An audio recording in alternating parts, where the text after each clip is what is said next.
Kisah kasih Wakaka di Wabula. Seorang lelaki dari negeri terjauh di utara, orang Wabula menyebutnya dari China, datang. Sebagai pengelana yang mengembara, ia membawa serombongan orang menyertainya. 20 lelaki dan 20 perempuan. Genaplah jumlah semua 40 orang. Lelaki pengelana yang mengembara dengan berlayar mengarungi lautan itu kemudian menikahi anak bungsu Wakaka, kolaki pertama di Wabula. Turunannya kelak menjadi penerus tahta kekuasaan di Koncu, Wabula. Dia lelaki pengelana itu akan kita mengetahuinya kemudian.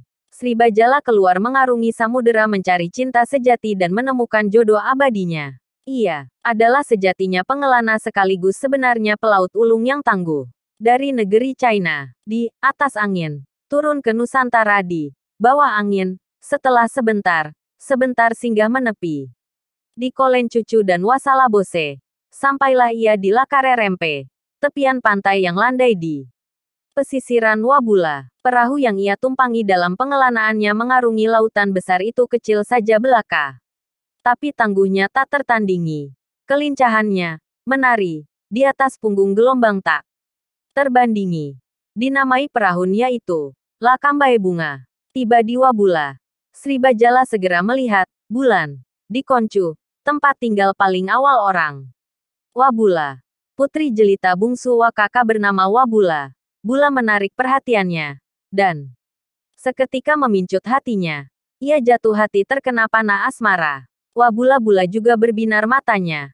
Hatinya mereka serupa mekar kuncup bunga musim semi.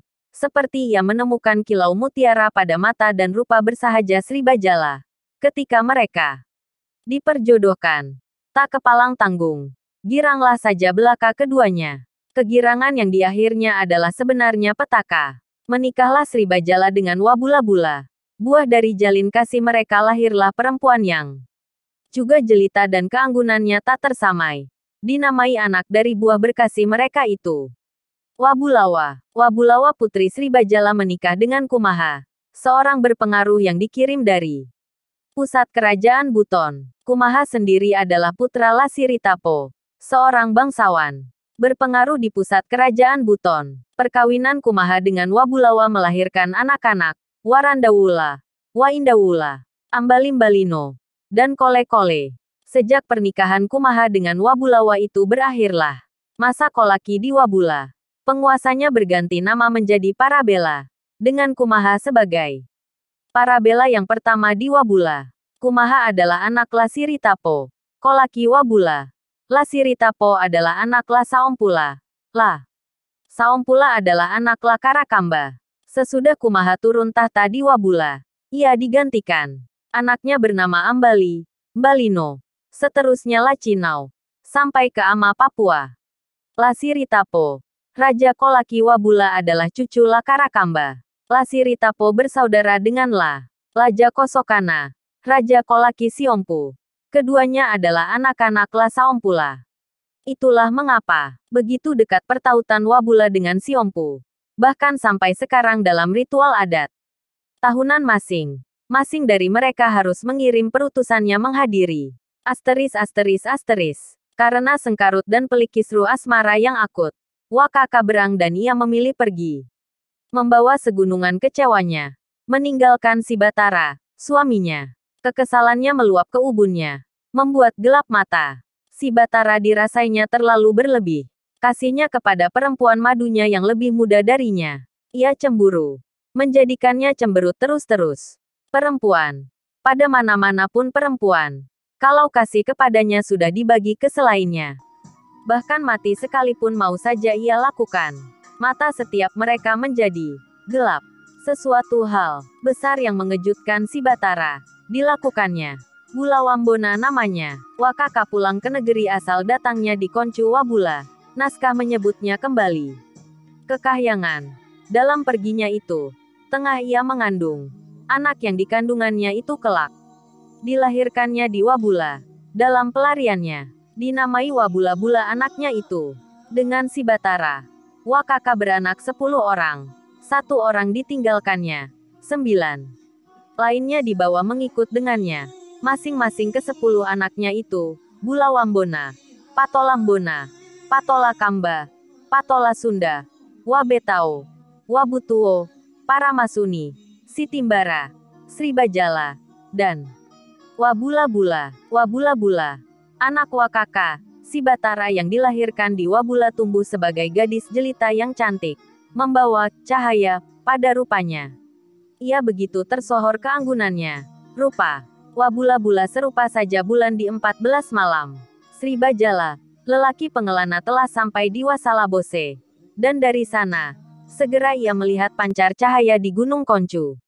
Pancar cahaya yang mengilau di gunung itu rupanya berasal dari rupa wajah Wabula-bula. Menujulah Sribajala ke gunung itu. Tempat muasal datang kilau cahaya. Betapa ia kagumnya.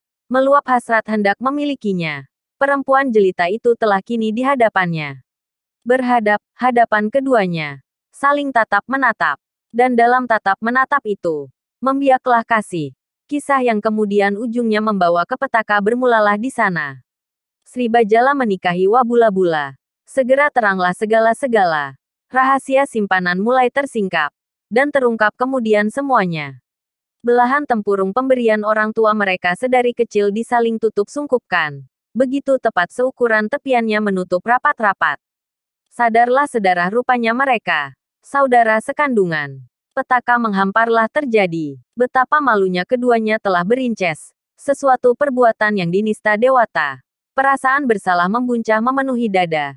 Dan di tengah kesumpekan yang menyiksa itu, keduanya diam-diam memilih pergi. Pergi yang ternyata adalah itu pergi yang selama-lamanya.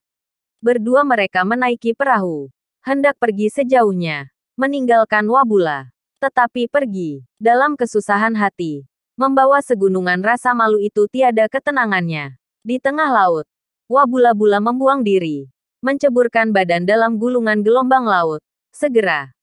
Laut menelannya. Tak dapat ia ditolong. Sribajala semakin ia merasa besar bersalahnya. Menyusul ia membuang dirinya juga. Terjun ke dasarnya lautan. Menjadilah keduanya Sangya di sana. Di tempat itu kini dikenal sebagai Matano Sangya. Ada dua Sangya di Matano Sangya. Sangya Mowin, tempat Wabula. Bula membuang dirinya. Dan Sangya Mohane, tempat Sribajala juga membuang dirinya. Di Matano Sangya, yang membentang dari Matano Sangya Mowin hingga Matano Sangya Mohane. Gelombang laut terus bergolak menggunung. Tak mengenal musim. Sampai kini begitu saja terus-terus. Layusri. Sekian dan terima kasih. Wassalam.